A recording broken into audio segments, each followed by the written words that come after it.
to discover, because when I take the word mistake into my body, especially right now in a period of a lack of control and a lack of knowing what truth is, and how to take care of my family long term as well, I get very afraid of making a mistake, despite what I might have learned from teaching class.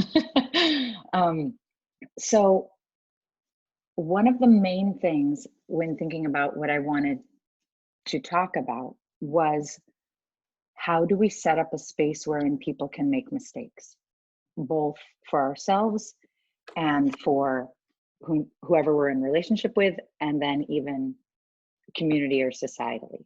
How can we shift things, or what is it that's needed? Like when have we seen people or ourselves make a mistake, not get involved in a shame cycle in the middle of making the mistake, and simply use it and move on? So one of the first things I wanted to ask people was, theoretically speaking, what is the benefit of a mistake? Like, what in theory is helpful about making a mistake, if we can establish that? Well, I think it's all about learning. So mistakes as just learning experiences for growth. Because you make it, and then something else might happen. You might travel down a different path than you thought, or you realize, for example, I have a 2.5-year-old. Those of you who've been around kids know, like, that's how they learn. Mm-hmm. So it's not always that simple. Great. Any other things? It helps you. Benefits from this. Helps me not take myself so seriously. Mm-hmm. Keep it right. Keeping a space of lightness around, and not. Yeah. I'd say it forces a. I don't know if you can you guys hear me? Yeah, Denise. Okay. Which is kind of what the first person said, but it just forces a new direction. I find, being an artist, or I've been sewing masks, and yeah, if I make the strap too short, or then I have to rethink it or look at new materials, and it's like, okay, because I really want to make this thing and I want to make it work. So that's how I look at it. Mm-hmm. Yeah, I was going to say it's almost like it's actually a gift, because it stops you in your tracks, and if you use it, it helps you to see what track you were actually on and what else there's instead. Mm-hmm. And I think for me, it helps me. It helps me. I don't know how to say it, like the compassion part about myself. Kind of like really realize that what I'm doing, I'm just doing my best. And if something doesn't go, oh, I forgot something. Like, for example, I forgot to record from the very beginning. So it's just to say, God, I'm doing my best over here, and this is happening the best I can possibly do it. So I feel that that's also coming in. The possibility of really like that, being compassionate with ourselves. Mm-hmm. Give us a break. Yeah. I guess I'm thinking about mistakes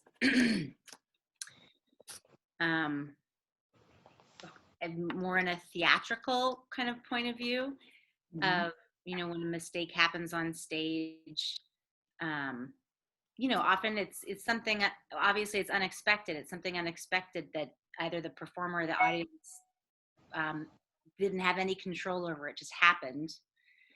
So like with clown, it's often a really beautiful moment, because it's something else coming in other than what we can control.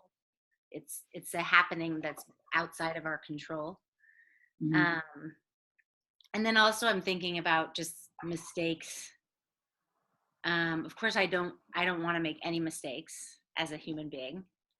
And like, you know, as a director or a teacher, like I don't want to appear at fault ever. But when I see people's mistakes, even just the most simple, like kind of idiosyncrasies or just sort of like hypocrisies or you know, moments that kind of they're tripping up on themselves, I appreciate them so much, because I'm like, they're human like me, and I do that too. And you know, so there's something about mistake, I think, that connects us as humans. Mm-hmm. Yeah, I think it makes you vulnerable. Yeah. And especially if you think there's somebody watching you. And if you're a clown, that's really access to something funny. And you might have a temper tantrum.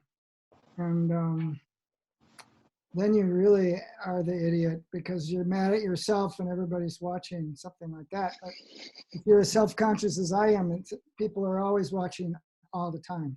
If it's not God, it's somebody. Right. Mm-hmm. Even when you're alone. Yeah. Somebody saw that. Worse. Because then it's so sad that I'm mad at myself, and I'm really sorry, but I just love getting mad at myself and treating myself like a terrible animal that did something really gross. And that's the way I live my life. It's painful. I mean, it's a waste of time to have a temper tantrum for half an hour. Waste of time is an interesting term. Yeah. Yeah, that's why I stopped talking.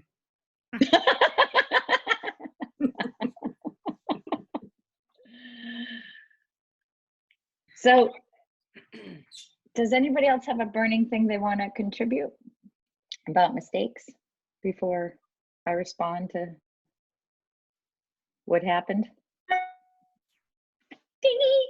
I think that was my speaking, sorry. No, I should warn you, we will get a ding from my message, my iMessage. I cannot whatever. At some point, if somebody texts me, it'll happen. So feeding off of what you all observed about mistakes and something, Stephen, you just talked about, there is this idea of flow.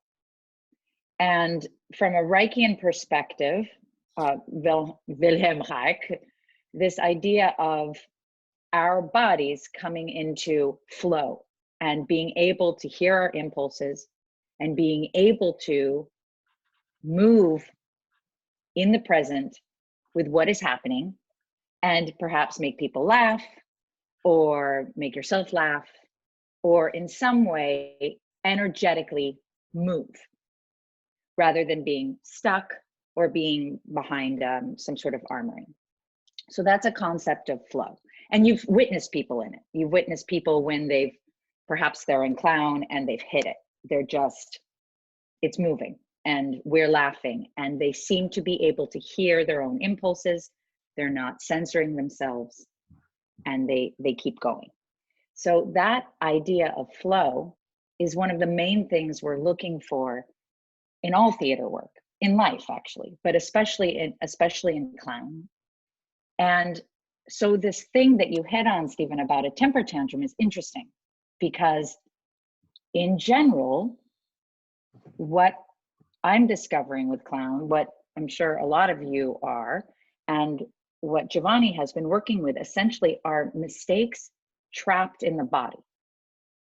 So there's some sort of messaging you have received over your lifetime, either from things you figured out yourself or things that society or your family have told you, messaging you've received that then imprints on your body. And when we are in front of people and receiving gaze, as you were talking about, and in community, when we go into that actual physical mistake, we come into flow. And we come into flow also when we're in contact. So right now we're somewhat in contact because we can see each other and hear each other, but we're not actually in contact. And it's something I'm very worried about because we can't feel each other's vibrations. And we're still animals. But here we are. So when in the same room, there's something that happens where I come into a fold, and it could even probably happen here with this much intimacy, but I come into something perhaps that my body was never allowed to do, perhaps a temper tantrum. There was the kibosh put on that growing up or whatever happens, that I was not allowed to have a temper tantrum. And I experience flow. And it feels pleasurable to my body. So when I do it, other people think it's really, really funny. But to me, unless I have proper support around it, like a bunch of laughter or a bunch of tears and a bunch of release upon witnessing this, it will feel like a mistake. And everybody else's clown will feel very funny, but my clown is making a mistake. So that's a general thing I wanted to come into, is how do we help people make mistakes more? And why in clown does it suddenly become possible? And I think partly it's because we're actually in a mistake. We're doing behaviors that actively are not allowed, like things that adults are not supposed to do, falling down, screwing up, being very mad, being very sad, all of these things. And the audience enjoys it. And so suddenly we can be in a place of flow around something we were not supposed to do without experiencing shame, essentially. So that's my sort of overall feeling on what is happening. And I'm curious if those of you who've played on stage in clown or in other forms, what you feel in relationship to flow and shame, I guess I'll say.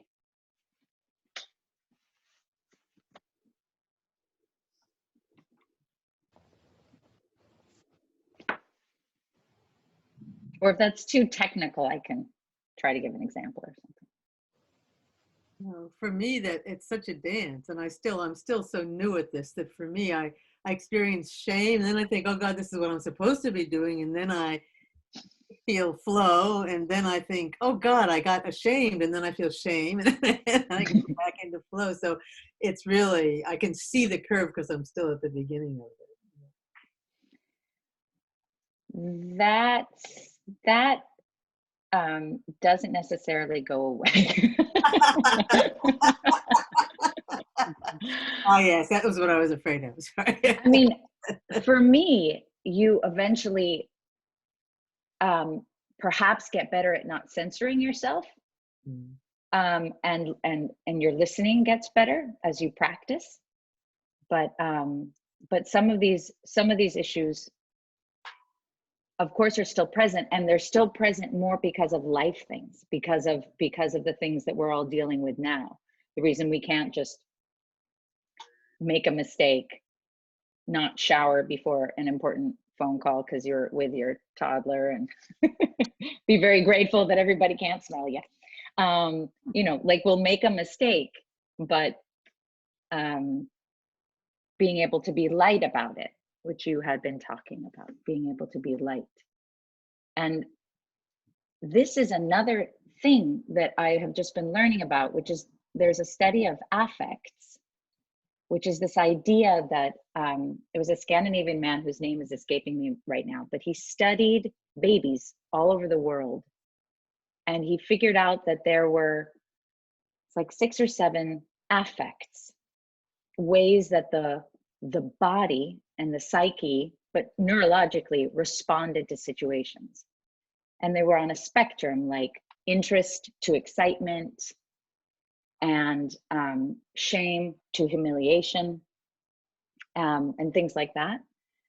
And the shame to humiliation one has been really interesting for me lately, because when I try to come into it as a physical theater performer, I did not know what to do, because in terms of the levels of tension that you all might have heard of in physical theater work, this idea that your body should be very activated and you should have tonus throughout the body and be available to the space. The shame humiliation state that you might have seen a child, for example, in involves the gaze going away, a lack of tonus in a body, chaos and disorganization. And for me, when I come into that state, I can't learn.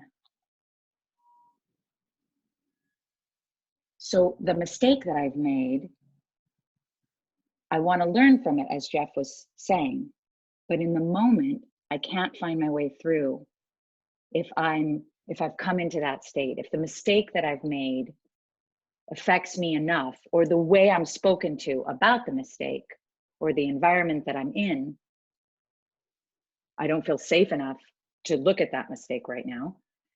I enter essentially a shame state in terms of my neurological response. And I can't hear my impulses, and I can't flow from there. So that becomes an issue for all of us when working with other people, trying to help them to become comfortable to make mistakes, because they actually get shut down. And I'm sure you've experienced this when working with other people, this moment where you see that they go, and you're like, I think I said the wrong thing. Or they touched on something perhaps that touches into trauma, or but maybe it's over something really, like for you, you were like, oh, I never thought. But that's just an example, a very sort of blunt example of how we work with people when they have made a mistake and help them learn, because it needs to be pulled out of the shame state essentially and back into play. So that's and I'm interested in what you all have to say about that, or things that makes you think of, or things you disagree with about that. Yeah, thank you. I can offer something. A number of years ago, I was, I'm a facilitator, so I haven't done much experience with clowning or performance theater, but I'm a facilitator, so I definitely spend a lot of time under the gaze. And I was hosting a group, and it was a number of years ago, and there was a large population of transgendered folk present, and it was really my entry point into being in that type of space and hosting people that are transgendered. And I misgendered someone, I think like 2 or 3 times, super painful. So I think that's a good mistake. That's the one I'm kind of like pulling in right now as a really good example for myself. And I think for me, you know, looking back, and the more mistakes I think we're able to make, the more we can practice our responses in mistake. And I think one of the most powerful ways to sort of navigate a mistake is to like name it, to like make it explicitly like, here's what just happened, kind of thing. So the naming of a mistake feels important, acknowledging the mistake. And even maybe the emotion or the, you know, what's present around it as much as possible. Yeah. Absolutely. And this is something that we can learn from the clown, which is the clown has more safety to be able to notice the mistake and play with it than we do because we have the mask and we have some, it's not just us. We have a form that we can play and can respond to the mistake. And they can stay present and indeed do what you're saying, which is like, oh yeah, I just dropped that. But when it's something as intense as misgendering someone while you are in charge, which is a doozer. I have noticed in leading groups exactly what you're saying, which is the more willing we are to be able to acknowledge what's in the space, what just happened, and not pretend it didn't happen, and not get involved in an ego game. And essentially, my mentor, Giovanni Fusetti, used to call it falling on your sword. So the more we're able to just say, whoa, that's what I just did, then that is modeling for everybody in the group that it's okay to make a mistake. And more than that, we can tell other people when they've made a mistake. Because that's something in our culture, only certain people are allowed to tell people when they've made mistakes. And we're not good at it, so it can often get very passive aggressive or aggressive. But an environment in which people can say, actually, well, you did that to me earlier, or something like that, and then people are not carrying around rigidity that is keeping them from coming into flow. So that's a really good point. Yeah. Well, so naming and also having a good team so that those around you, right, have your back. So that's another piece that's helpful, I think, when you make mistakes. And yeah, I think creating that culture where, okay, we make mistakes. And I think, you know, me modeling it, because other people, I'm sure, in that space were also doing similar things. So it's almost like I got to do it in this larger way. And then hopefully model it in a way that's not traumatizing. And yeah, go ahead. No, go ahead. Because I want to bring something else. If you want to finish with that. Oh, you're muted.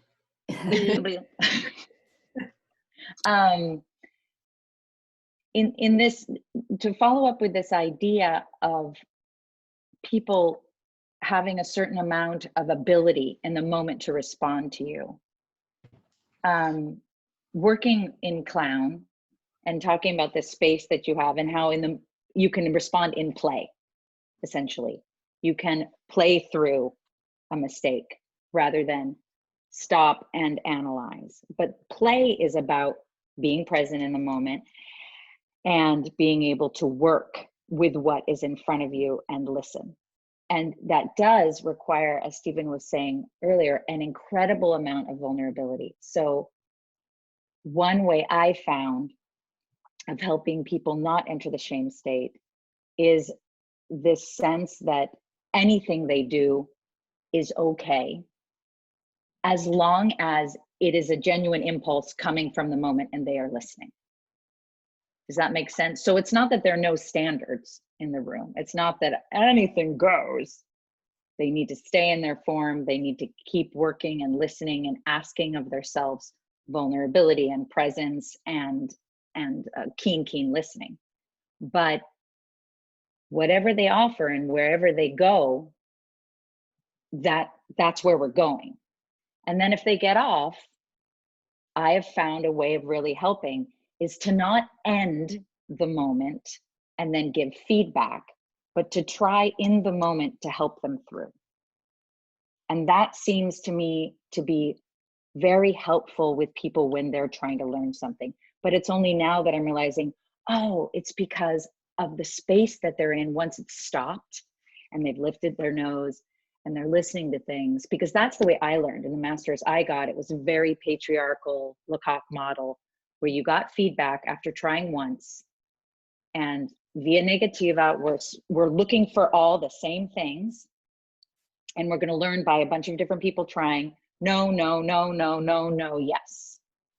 But the problem is that I then enter a state of competition where I'm trying to do it as well as you, rather than I am trying to do my best, and I'm trying to ask something from myself, and hold myself accountable and come into play and flow.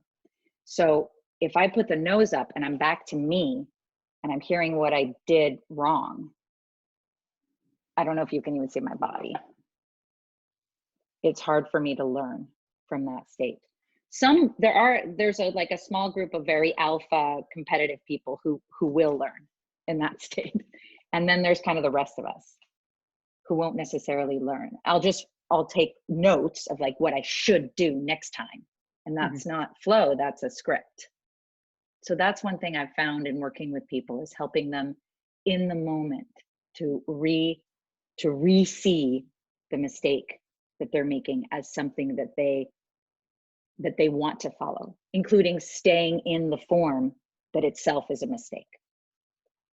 So that was the follow-up on that. Then Mery, what were you gonna say?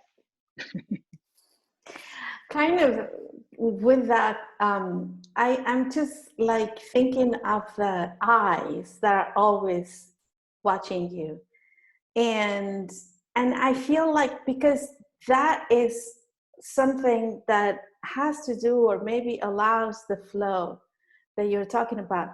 Like, actually this morning I was thinking of, I was thinking of abundance, and what's abundance for me.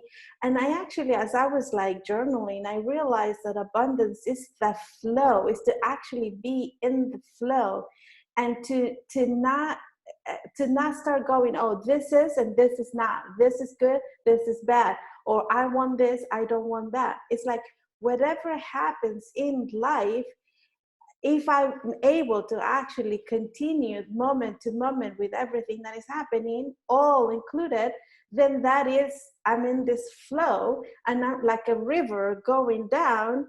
I'm not stopping, because no matter how big is the stone that you put in, the water will find its way around it, and it will continue the flow, right?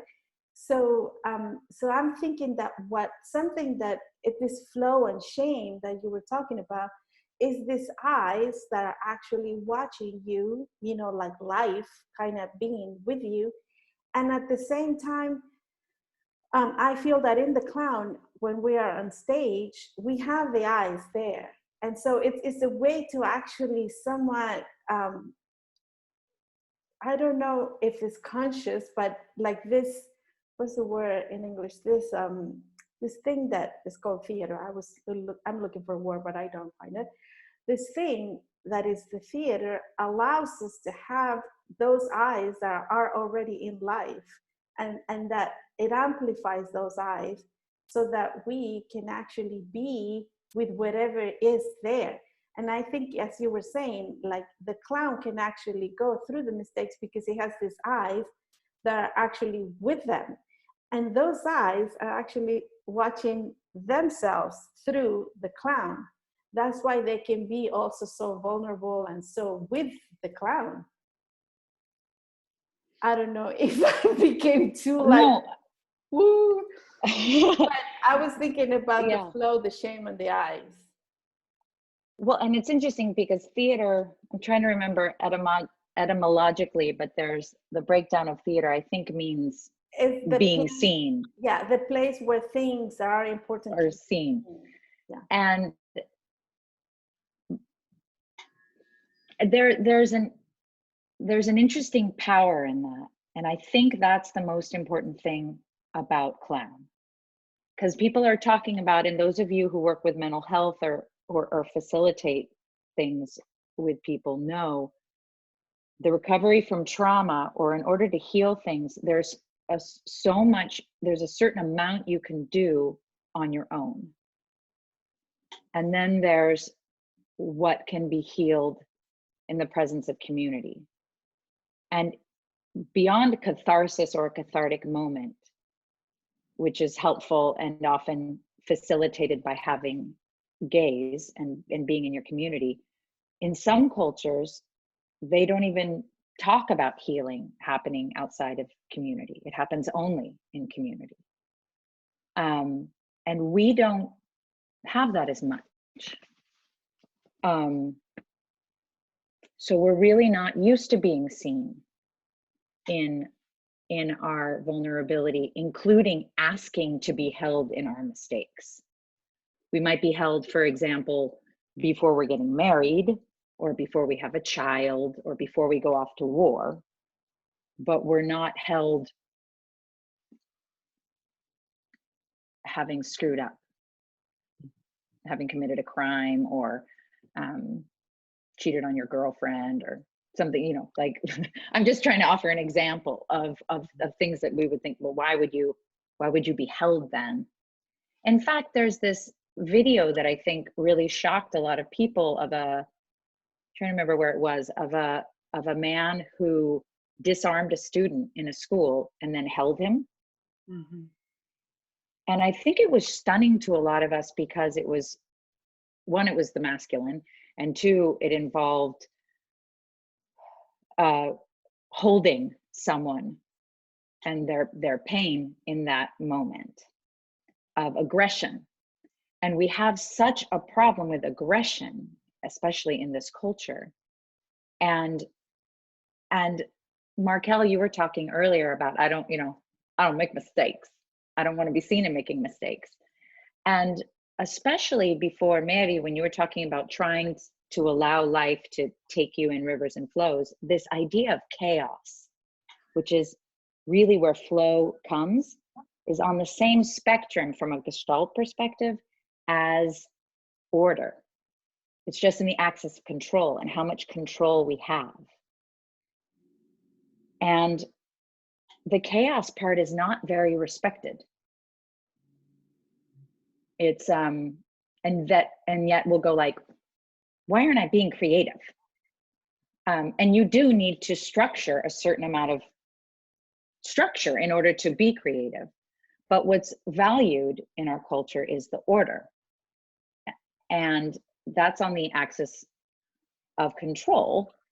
And if chaos is not valued, like I live with my parents. We live with my parents, and my dad is a mechanical engineer who's older, and he doesn't love the chaos of my 2.5-year-old son. And I mean that on kind of a deep level. There's something about this energy that he needs to be in order to learn that can be very destabilizing for people who've worked really hard to form order in their lives and to create structure in their lives to avoid mistakes, specifically trying not to make mistakes. And then when mistakes happen, we come into shame. But coming into relationship with that and being in a society that emphasizes structure so much and order so much, it's hard to say, I want to encourage you to just stay here in the chaos where you have no idea what's happening. Be there. But clown is a way to give people in community, when witnessed, positive feedback from staying in chaos. Because otherwise it's just theoretical. But when you're in clown and you're witnessing people laughing or crying and being with you while you stay in the mistake, then that's a way, I think, to reprogram people, to actually allow them to be held, at least energetically, while they're seen making a mistake. And hopefully, slowly we can extrapolate that in our lives.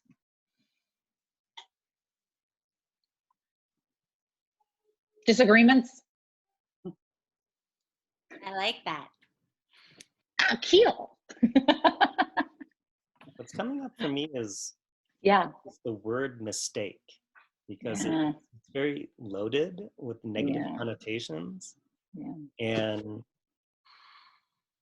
it's like, it's an experience. It just is. It is what is. And how I'm hearing you talk about it is it's much more about maybe what others might see as a mistake, but is like really just being in the isness of the moment.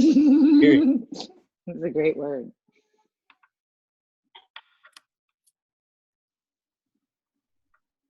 Yeah. And in the title of the workshops that I offer when I'm helping people find their clown and then find their voice and move on, I use the word stupidity. And that's another loaded word. Mm-hmm. And it's kind of purposefully loaded because that brings up something even saying it, but it's trying to almost to re-own the word. Yeah. I mean, the example you gave around your father, and my dad's an engineer as well, electrical engineer. So, yeah, it's from a worldview of the people that like to control things. And so there's a value judgment of control and structure and order is good and chaos is bad, but the flow is in the unstructured. You know, there's a saying, the most flexible part of a system controls the system.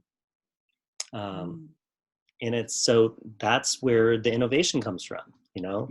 I'm a tech entrepreneur. So like, you know, Steve Jobs was not like, or Elon Musk, like, they understand engineering, but they're not controlled by it. They're very flexible and flowing and willing to make tons of mistakes.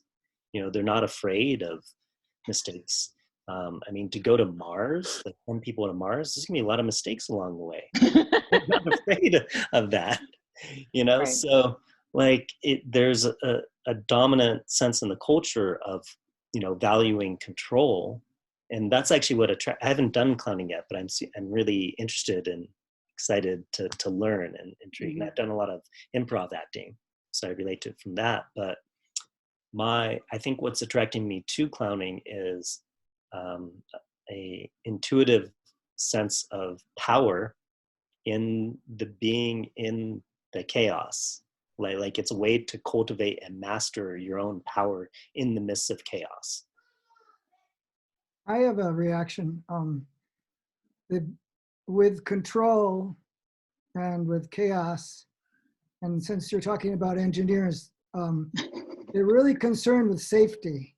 So what's the boundary between safety, chaos, and control? Because in real life, if something goes wrong, you could die or somebody else might be hurt. So there's injury to think about. And so in clown, there's chaos, which is fun, but where's the threat of the real life danger? And I think part of that has to do with actual response to what is actually happening. Meaning that for me, depending on the circumstance, if I'm caught in a mistake, I might feel like I'm going to die. Yeah. And it's actually out of reality and out of proportion. But that has to do with my training as a person. So part of the response in the moment has to do with, can I respond to what actually is? And can I train myself to respond to what actually is? For example, somebody working for Elon Musk, if there has generally been a culture where it's okay to make mistakes and they don't feel like they're going to lose their job and their kids are going to starve and they're going to lose their health insurance, et cetera, if they feel like they really can make a mistake, then they really will innovate. They'll suggest stupid things that, of course, might be the way forward. But if there isn't safety around you, or you haven't slowly expanded how many situations you can feel safe in, then it's a genuine response to feel like it's not safe to make this mistake. And I think we come by that honestly.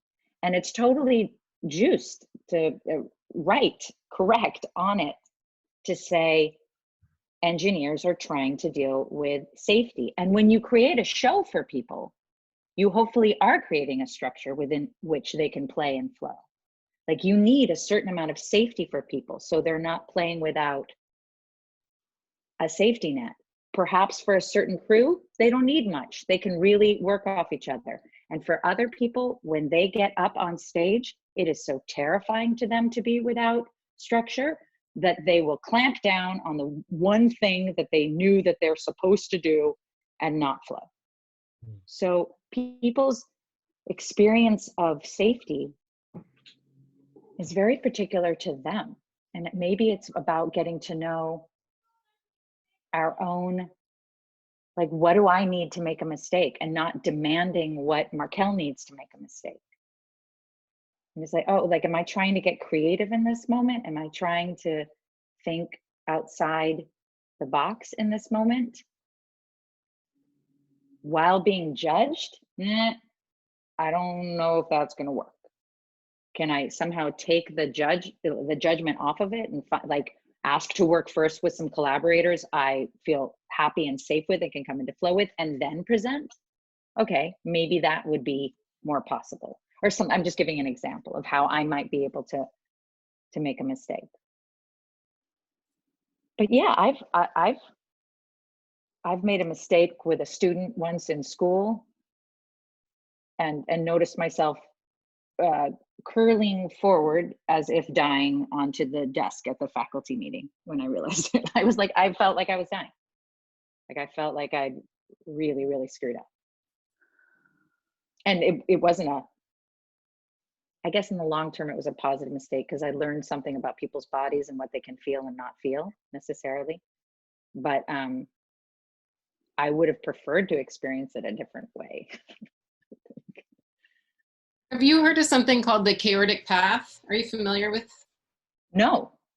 Can I show real quick a visual? Is that okay? Yeah? Yeah. That's crazy that you've never heard of that, Elizabeth, because you basically just described this thing like to a T. Oh. Yeah.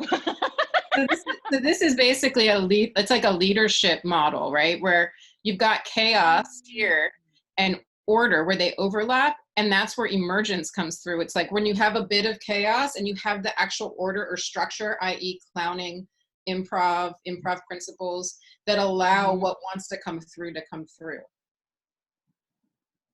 So you need the little bit of structure and order to allow the chaos to take form and to manifest. Yeah. And that safety piece, it's like, what are the sort of agreements or the principles that we have at play in order to like go? And I do wonder if this is drawn in some part from Gestalt. It might be because of that sense of the continuum of, we have different axes of existence according to Gestalt, and that one is that way. That is interesting. That is totally true. I'll read up more on that because yeah, it's very I completely agree with it. Yeah. Is there anyone who feels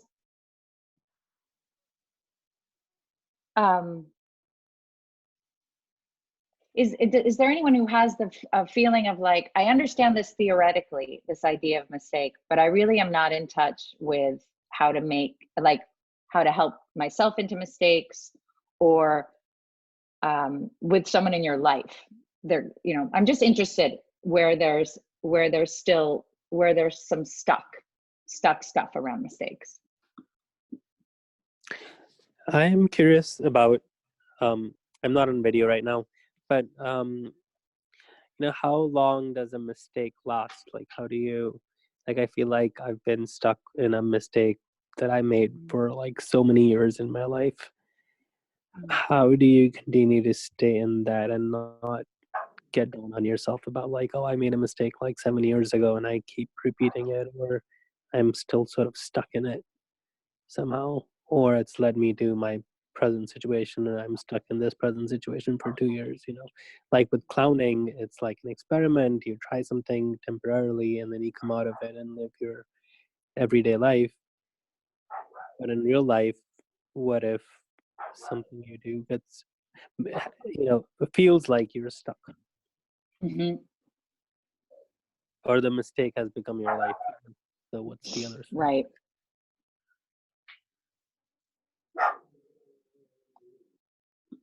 I'm just digesting that for a moment.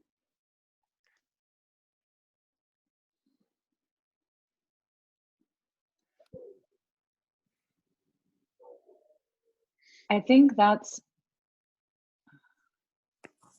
I mean, part of me wonders.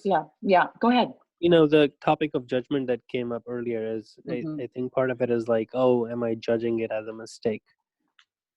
So that's a thought in there. But then, Jeff's point, like, should we label things as mistakes? What's a reframe around that?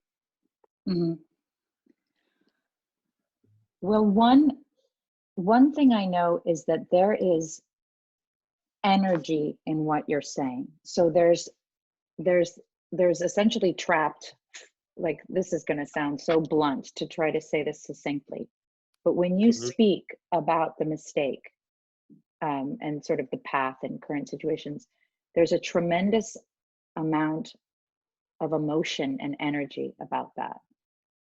And what that means to me is there's something that hasn't been able to flow around it. And when we can't flow, either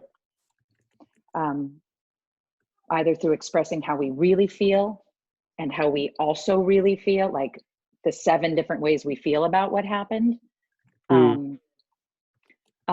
and allowing each of those perspectives on what's happened, just even awareness of how we're actually feeling, we certainly can't accept where we are, and we certainly can't grow from it or then be present in where we are. Otherwise, it will constantly be avoidance of this emotion and this power that we were talking about. There's power for you there in exactly the choice made, and there's information for you there. That's what I hear in your voice a lot. There's power and information there. Yeah, a lot. In the feeling. All of the perspectives. Yeah. And that there are probably many different ones, and that might be very chaotic feeling for you. There might be a way that you're supposed to feel about it. And instead there might be, and this is something else that comes up with clown and with working with people, is that we have clown, which is a predominant form that's the most urgent right now, that tends to make people laugh and cry and has an effect on our audience. And then we also have other forms. We have other masks inside us. And when I say there are different perspectives inside you, you could have a very judgmental part of you wanting to say things, and they need to be heard about it. And then you could have a part of you that wants to weep and is grieving something. Or another form that doesn't care at all about what happened in the silence. So, but it's really beautiful that you asked that question, because mistakes can be something silly, or they can be deeply, deeply personal. And they are our vulnerability, and that is your power. Like when you have worked through what you're working through, you'll be able to then help people. When you'll be able to see and help people through analogous places. It's the idea of healing from your wound. Okay, thank you. Sure. Is it time, Mary? Yes, it's just the hour turn. So wow. Yes, this is what always happens with you. Like, I just want to continue to be here, and anyways, and keep listening. And I'm pretty sure everybody is feeling that way, and I will continue. But this is an hour, and Penny had to leave. She just left because she had another meeting at this time. And she was saying how wonderful this was, and very relevant and helpful for the work that she's doing with MDs right now.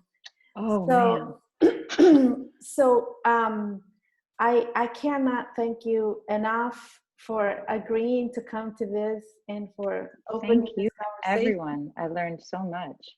Yes, and thank you everybody for showing up. I put in the chat some links. It's the link of Liz's page, Facebook page, the Lala Theater. That's her page. I also put a link of a workshop that I'm actually doing online, a clown workshop online. I know how some people feel that this is not a way to connect, but I just find it so unbelievably wonderfully to connect. Do it. So so the link is there, and it's tomorrow. But I will also do like every Wednesday as well. So you're welcome to just if you're not coming tomorrow, you can come the next time. And I put the link that Dana brought as well of the chaotic thing. So if you want to take a look at the chat before we finish, it's there.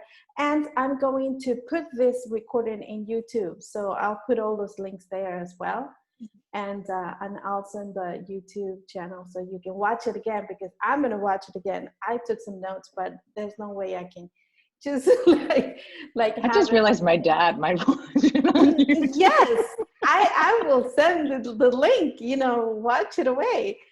So great.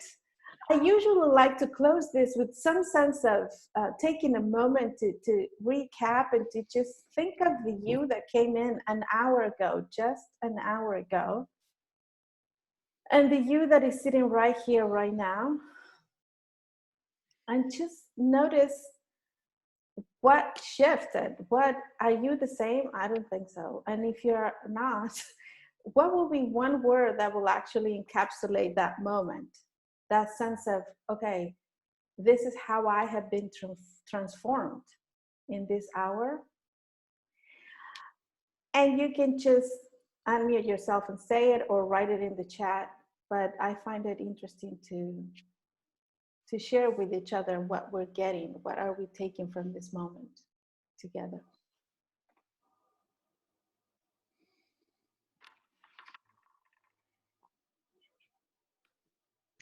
I feel present to the sweet power of vulnerability. Thank you.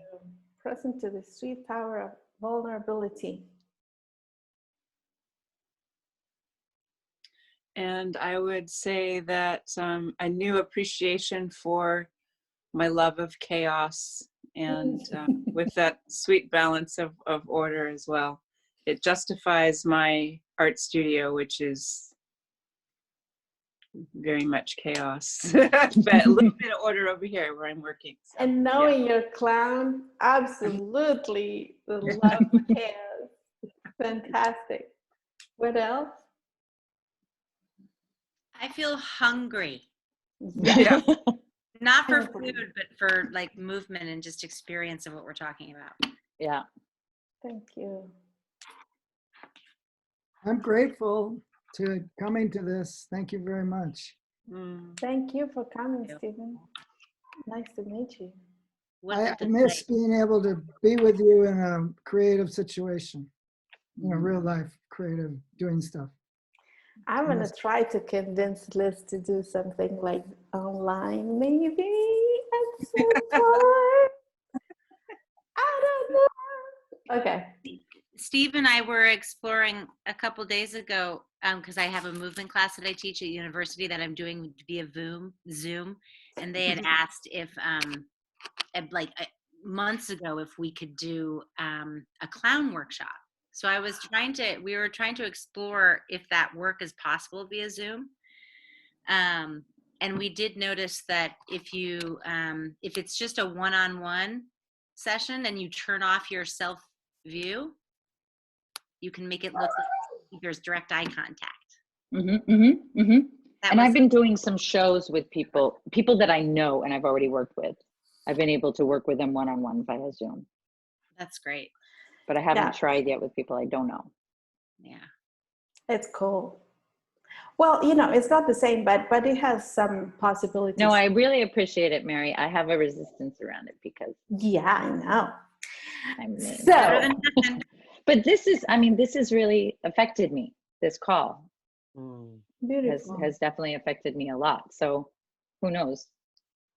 But it shifted me. So there you go.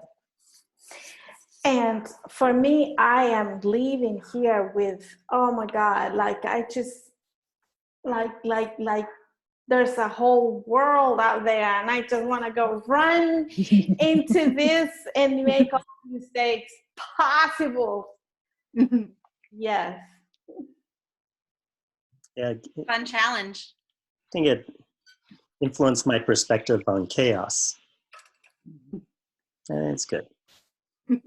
I need more chaos. I want to play in the chaos. Yeah, I feel like I have more perspective and possibility in chaos that I view as negative. There's a certain amount of chaos that I'm tolerable, and there's a certain amount that I don't understand and I don't agree with. And I feel like there's a glimmer of possibility there.